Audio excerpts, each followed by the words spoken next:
Lalu seperti apa persiapan dan apa misi penting yang nantinya akan disampaikan pada Presidensi Indonesia dalam KTT G20 nanti?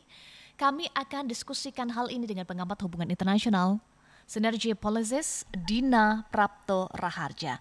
Selamat pagi Mbak Dina, salam sehat Mbak. Salam sehat Mbak Eva, selamat pagi MG listeners.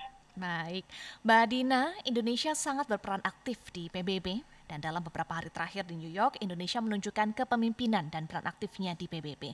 Jika dilihat dari kacamata Anda, Mbak Dina, apakah atau apa misi paling mendasar dari kehadiran Indonesia di sidang Majelis PBB kali ini?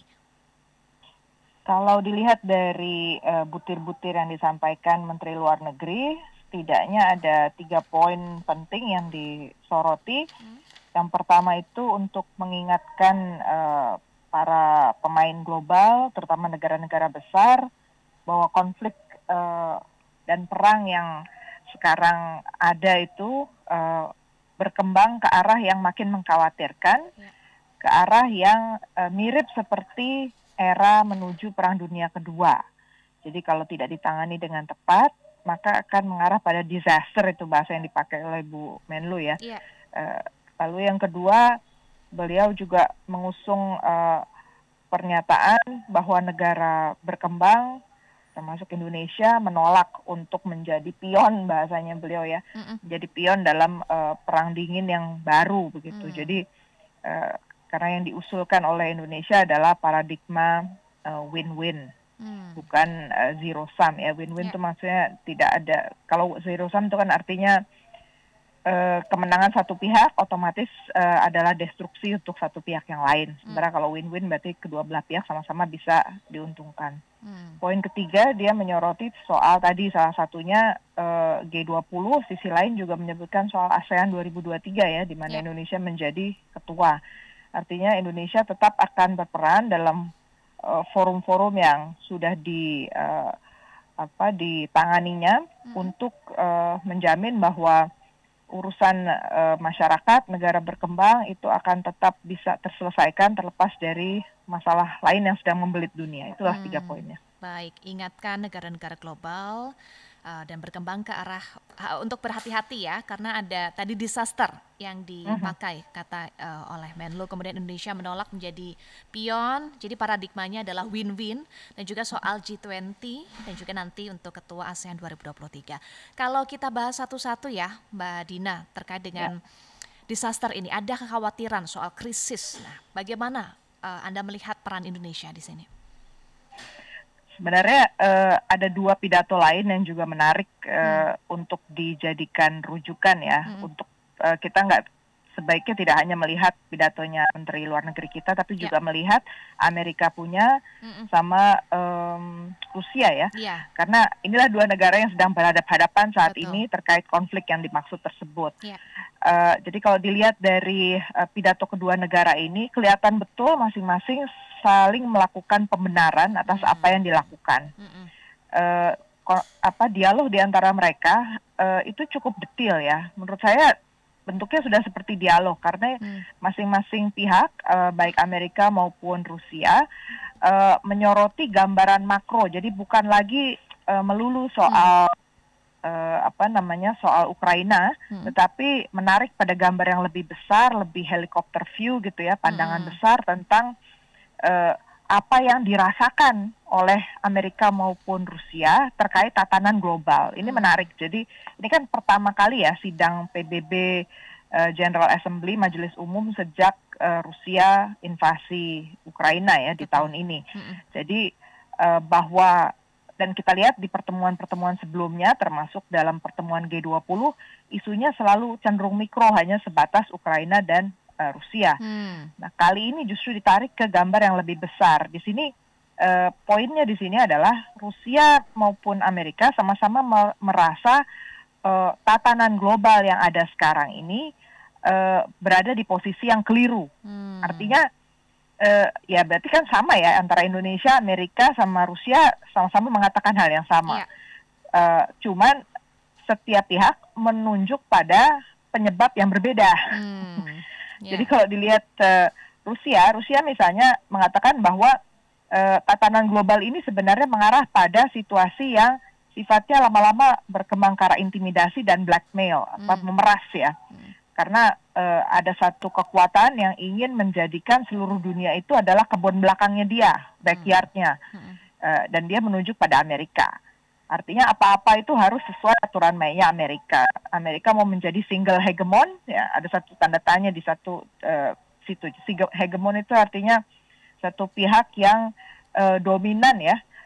Satu-satunya menjadi pengaruh utama dalam cara berpikir, cara bertindak, cara mengambil kebijakan satu negara.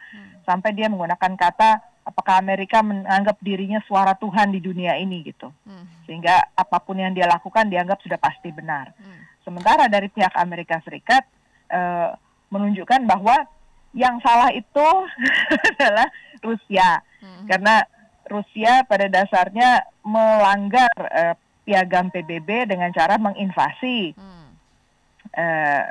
Ukraina. Jadi kembali ke situ. Tapi tatanan global yang mau dicoba dibahas oleh Amerika Serikat di sini adalah bahwa PBB sebenarnya masih relevan dan Amerika akan memperjuangkan mati-matian agar PBB tetap dipertahankan. Bahkan yang ada hal menarik di sini disebutkan bahwa Amerika mulai akan memperjuangkan Dewan Keamanan PBB ditambah jumlah anggotanya. Jadi ada hal baru juga yang ditawarkan. Jadi kalau dalam konteks nasional, pidato Menteri Luar Negeri kita sebenarnya boleh dikatakan cukup ya. Kita untuk konsumsi di dalam negeri, oke, itu menggambarkan situasi yang kita butuhkan. Hanya kalau di tingkat dialog dunia masih ada yang belum ketemu ya. Jadi antara dialog dua negara besar ini kan berarti bicara soal tatanan global seperti apa yang mereka inginkan. Indonesia sebatas bicara soal reformasi PBB, tapi reformasi PBB kemana nggak ada penjelasan misalnya. Jadi saya kira memang tatanan dunia globalnya itu yang masih missing ya dijelaskan oleh Indonesia. Baik, menarik tadi Mbak Dina sampaikan harusnya melihat dengan helicopter view ya, di mana tatanan global di posisi keliru meskipun versinya beda-beda nih antara Rusia dan juga Amerika. Nah, bagaimana seharusnya peran Indonesia untuk di posisi tatanan global yang keliru tersebut untuk menghindari disaster? Oke, jadi menurut saya bahasa yang digunakan perlu jauh lebih detail ya dalam tatanan sekarang.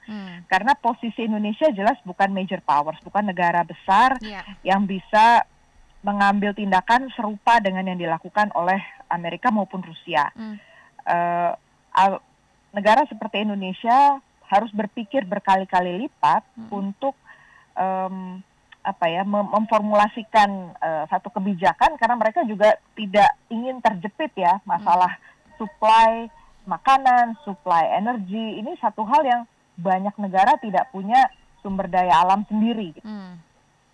Jadi kalau Indonesia bisa menggambarkan dalam speech-nya, saya harap nanti di G20 pun dan forum apapun sebenarnya yang Indonesia hadiri, kita harus lebih detail menggambarkan kesulitan menjadi negara berkembang, kesulitan menjadi negara yang harus selalu berada di tengah gitu ya, di pihak yang kita nggak mungkin bisa menolak kerjasama dengan Amerika, tidak bisa menolak kerjasama dengan Rusia, tapi di sisi lain kita melihat ada perseteruan bahwa perseteruan di antara negara besar ini betul-betul merugikan kita. Gitu. Baik. Jadi kita masih nantikan pesan yang strong lagi ya dari Indonesia, terutama di KTT G20. Apa yang perlu ditindaklanjuti lagi dari pelaksanaan nanti presidensi Indonesia dalam KTT G20 November nanti, Mbak Dina? Di G20 kali ini kan sudah puncaknya ya, artinya akan kemudian berganti kepemimpinan diserahkan ke tangan India. Nah, kita tahu bahwa ada dua agenda besar lah. Pertama, urusan yang tahun ini banyak yang belum selesai, harus diakui banyak yang belum selesai karena resesi justru baru dimulai. Di sejumlah negara justru negara maju ya, negara G7 yang harusnya katanya juga relatif imun dari resesi, ternyata enggak. Mereka sudah mulai mengalami kelaparan dan kemiskinan juga di dalam mereka yang cukup memprihatinkan. Jadi artinya yang harus disampaikan oleh Indonesia di sini adalah satu boleh dikatakan gelombang kemiskinan yang meluas akibat tidak selesainya pembicaraan di G20. Saya kira dengan kita mengatakan secara jujur, karena memang secara konten ya banyak hal tuh nggak terbahas mendalam selama 2022. Jadi kalau Indonesia justru menggarisbawahi baik-baik saja G20-nya, nanti keliru message-nya, seakan-akan nggak ada masalah. Padahal masalahnya bukan di Indonesia, masalahnya bukan kita sebagai tuan rumah, tapi justru karena situasi dan ketidakmauan sejumlah pihak untuk berkomunikasi itu kita gagal. Nah, kegagalan itu justru harusnya menjadi bahan buat Indonesia bercermin, menyampaikan kepada dunia ada sejumlah perilaku yang harus dicermati betul, jangan sampai itu diulang di G20 yang berikutnya. Karena Indonesia ingin G20 tetap utuh, itu harus jelas. Karena gerakannya sekarang adalah sama seperti Amerika mengeluarkan Rusia dari Dewan HAM PBB. Amerika ingin sekali mengeluarkan Rusia dari G20. G8 dulu dia sudah keluarkan Rusia, jadi artinya tekniknya kan berarti isolasi ya. Dan jelas ini bertentangan dengan prinsipnya Indonesia. Kita kan maunya engagement, maunya kita libatkan, kita komunikasi, cari jalan keluarnya, diskusi, kan itu yang dibicarakan berkali-kali Indonesia. Jadi kita harus peka ya dan berani menyuarakan itu. Yang you lakukan itu bertentangan dengan yang kita perjuangkan, diperjuangkan oleh negara berkembang. Jadi kayak gitu sih. Baik, catatan Anda selain belum selesainya, ada pembahasan yang kurang dalam di pelaksanaan G20. Apalagi catatannya? Catatan lain soal G20, kalau kita lihat soal ini ya, misinformasi. Betapa terbatasnya informasi yang bisa diterima oleh penduduk di negara-negara berkembang. Kita terombang-ambing betul dengan begitu beragamnya model pembenaran dari negara-negara lain yang memberi kesan bahwa yang selalu ada pihak lain yang salah gitu ya. Jadi ini memperburuk situasi stalemate atau kebuntuan pembicaraan di antara negara-negara. Dan ini memang tidak baik ya.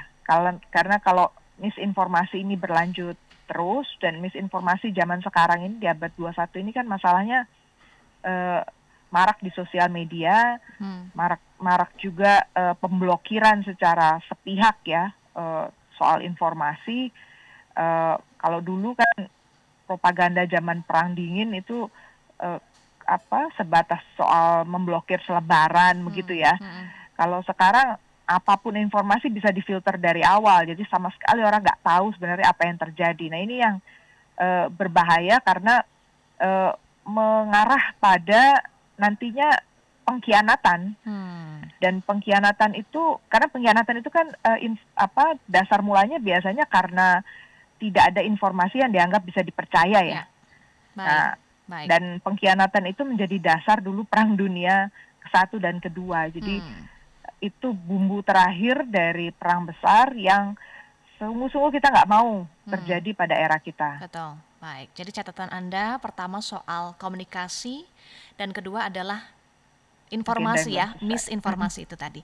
Baik, Mbak Dina, Rusia juga akan menghadiri puncak KTT G20 nanti. Apakah ini akan menjadi dampak positif atau memberikan dampak positif? Kita harus bawa ini jadi positif ya. Apapun situasinya masih sebulan lagi lah. Perkembangan harus kita cermati tetap. Indonesia harus mengantisipasi statement apa saja yang akan dikeluarkan oleh Rusia maupun oleh pihak-pihak yang tidak suka pada Rusia. Jadi kalau dalam pertemuan tingkat tinggi para menteri luar negeri yang lalu di G20 itu cenderung membatasi diskusi, bahkan pertemuan fisik antar kepala negara antara menteri luar negeri itu cenderung terbatas ya, nggak ada salaman, masing-masing sendiri-sendiri aja gitu. Demi menghindari ada konflik terbuka. Nah sekarang kita harus lebih siap ya menurut saya, karena kita udah tahu nih statementnya di tingkat PBB apa yang mereka maui, apa mereka mau perjuangkan apa. Nah itu kita engage, justru kita angkat, kita bawa. Indonesia statementnya juga harus detail. Tadi soal PBB kita sendiri maunya apa gitu di Dewan Keamanan PBB. Kita maunya kalau terkait dengan pasokan pangan kita maunya apa gitu. Amerika kan bilang misalnya mereka sedang menyiapkan dana global ya untuk aneka program kemanusiaan gitu. Minta negara-negara lain nyumbang. Nah, kita dalam posisi oke nggak dengan sistem yang seperti itu, atau menurut kita itu nggak cukup. Jadi hal-hal yang sudah didaftar selama menjadi kegiatan yang disebutkan oleh negara-negara besar itu harus kita bahas, kita sampaikan, kita respon gitu. Nah jadi betul-betul suasananya hidup ya, bukan abstrak tapi konkret gitu. Itu yang harus menjadi catatan ya, harus konkret, jangan sampai abstrak ya Mbak Dina. Mbak Dina, hal lain kalau kita kembali lagi ya soal di sidang umum PBB, ada pernyataan dari Israel kepada Menlu Retno di sela-sela sidang umum PBB bahwa Israel akan mengakui keberadaan Palestina. Bagaimana Anda menganalisa ini Mbak Dina? Ya, kita lihat saja dulu, kalau saya lihat di dalam domestiknya Israel sebenarnya situasinya belum mendukung ke arah sana ya, belum ada tanda-tanda ke arah sana, jadi bisa jadi ini sebatas lip service, jadi tidak perlu terlalu terlalu besar hati dulu gitu loh, dilihat saja dulu langkahnya. Ya, jangan sampai lip service ya. Kita lihat ada buktinya atau enggak, atau jangan-jangan hanya omongan aja ya Mbak Dina.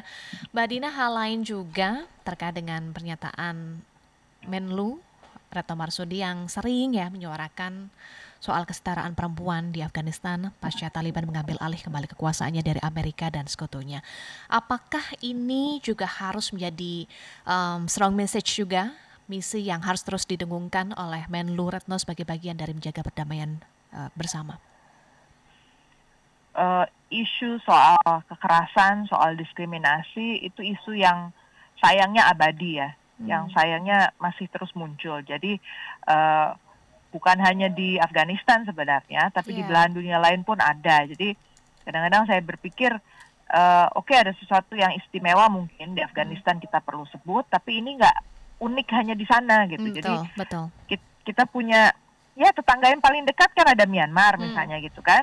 Kemudian mitra-mitra kita di Afrika juga mengalami itu, dan nggak ada yang kasih perhatian juga kepada mereka seperti di Yemen, seperti di Sudan gitu kan.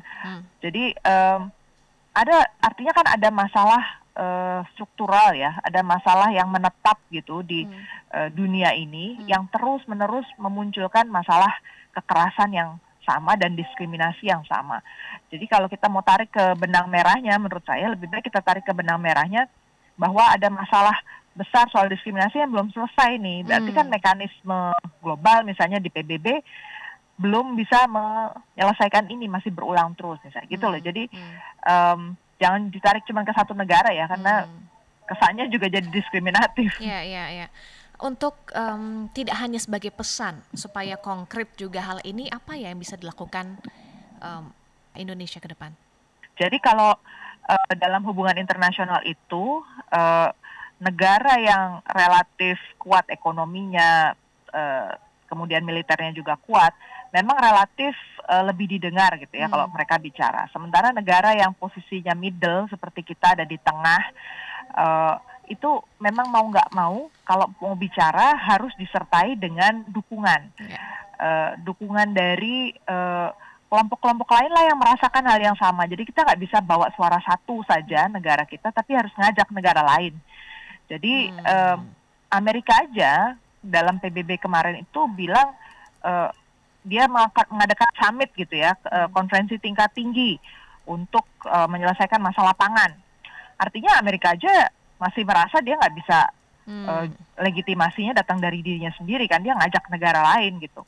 Nah Indonesia kan belum pernah melakukan itu lagi toh. Sekarang ajaklah negara-negara yang lain, apa mau ngajak yang negara non-blok atau kita pilih gitu, dan itu harus lebih besar dari sekedar mekanisme rutin seperti ASEAN ya. Karena kalau ASEAN itu kan orang udah clear ya aturan mainnya apa, orang apa yang kita perjuangkan ini kan lebih dari sekedar memperjuangkan kepentingan Asia Tenggara. Jadi dan itu perlu kita menunjukkan wajah kita di muka global tuh kita pemain global gitu. Jadi menurut saya itu yang harus kita tunjukkan ya. Indonesia harus tampil terus, bukan kata-kata juga, tapi betul-betul kita lakukan pertemuan. Kita sudah memetakan kebutuhan negara ini, kita punya datanya, nah gitu yang saya harapkan sih sebenarnya lebih konkret seperti itu. Konkret Indonesia tampil terus dan harus terus konkret begitu ya hasil nanti ya Mbak Dina. Terima kasih pengamat hubungan internasional Mbak Dina Prapto Raharja sudah bergabung bersama kami di MG Radio Network. Salam sehat selalu Mbak Dina. Salam sehat juga Mbak Eva, terima kasih MG Terima Listener. kasih.